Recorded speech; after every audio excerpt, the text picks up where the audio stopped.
What's going on, everyone? This is Kevin here coming at you with an unboxing and first look of the new Motorola Moto 360 Android Wear smartwatch.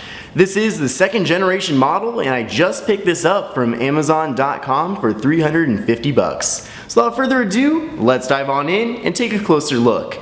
So first I would like to mention that the Moto 360 second generation is highly customizable, and the version that I will be featuring in this video is one of many configurations that you can create. But in this video we'll be taking a look at the men's 42mm silver with the Cogne leather band. Now let me start off and mention that the presentation is phenomenal. The box looks really nice with Moto 360 right there on the outside, and you can see the smartwatch itself in clear view. This device runs the Android Wear operating system, which is currently compatible with both Android and iOS. Under the hood is a Qualcomm Snapdragon 400 processor, 4GB of internal storage, 512 megabytes of RAM, a 1.56-inch circular backlit IPS display at a resolution of 360 by 330. It features durable Corning Gorilla Glass 3 and contains a pedometer, a heart rate monitor, an ambient light sensor, dual microphones, and 802.11 BGN Wi-Fi. This specific 46mm model has a 400 mAh battery that can be charged using Qi wireless technology. Included within the packaging are a variety of different items. We have a quick start guide that goes over everything you need to know about your new Moto 360. We have a safety and warranty guide. We have the charger, which includes a wall adapter, and in order to charge that watch you need to plug it into the included Qi wireless adapter. This charger is pretty cool as it features a unique cradle design. Now let's move on to my first impressions of the actual watch itself, and let me get started and say, wow, this thing is amazing. I'm also not exaggerating, as the last Android smartwatch that I tested out was the Asus ZenWatch 2, and this watch, the Moto 360, blows that out of the water quality wise. This watch is made out of precision cut aluminum along with a high quality leather watch band. Peeling off the protective sticker shows off the display, which of course has that unique round shape. We still do have that controversial flat tire in the bottom, which is basically that one part that is not the display, but that does include the ambient light sensor, which is pretty important. The included leather watch band is of course made out of real leather, and wow, it smells real, that's for sure. And as a personal leather enthusiast, it smells pretty good. But I will say that physically there's nothing really to dislike about the second generation Moto 360. It just looks sharp. And I'm also really liking the included band, not just because it's made out of leather, but because it is made out of high quality leather that feels really nice. And as you can see in this video clip, the contrast between the leather and the silver color just look really sharp. The leather material is called Horween leather, which I'm not really familiar with, but at least they tell you what it is. On the back side of the watch, we do have quite a bit of technology built in, including the wireless charging, the pedometer, and the heart rate sensor. So booting up this device for the first time provides you with a very attractive splash screen. Then you are requested to pair this with your smartphone, and then the device will immediately start updating to the most current version of Android Wear. So in the full review that will be posted in a bit, I'll be going over way more detail regarding the software experience, but I will say from my first impressions, the software performance is very smooth, and I personally am enjoying this smartwatch so far more so than the Asus ZenWatch 2. I will be doing a full comparison though between this new second generation Moto 360 and the ZenWatch 2, so stay tuned for that. And finally, one more jab at the ZenWatch 2. The Moto 360 is way more comfortable to wear. I'm really enjoying having it on my wrist right now, and that premium leather strap just feels so nice. So as far as my first impressions go, I am greatly impressed with the second generation Motorola Moto 360 smartwatch. I've really enjoyed using it so far. It is high quality, it's very stylish, and just is comfortable. So if you are interested in purchasing this right now, I do have a link to it on Amazon for this same specific model, where you can go buy it for yourself. If you'd prefer to wait though until my full review comes out, that's fine. Stick around and that will be out in a bit. If you have any questions at all about the Moto 360 second generation, please feel free to leave those in the comments section. Give this video a thumbs up or thumbs down depending on if you liked it or not. And finally, finally, show your support by subscribing to my channel so you do not miss out on any of my future videos. So thank you very much for watching, everyone, and I will see you in the next one. Take care.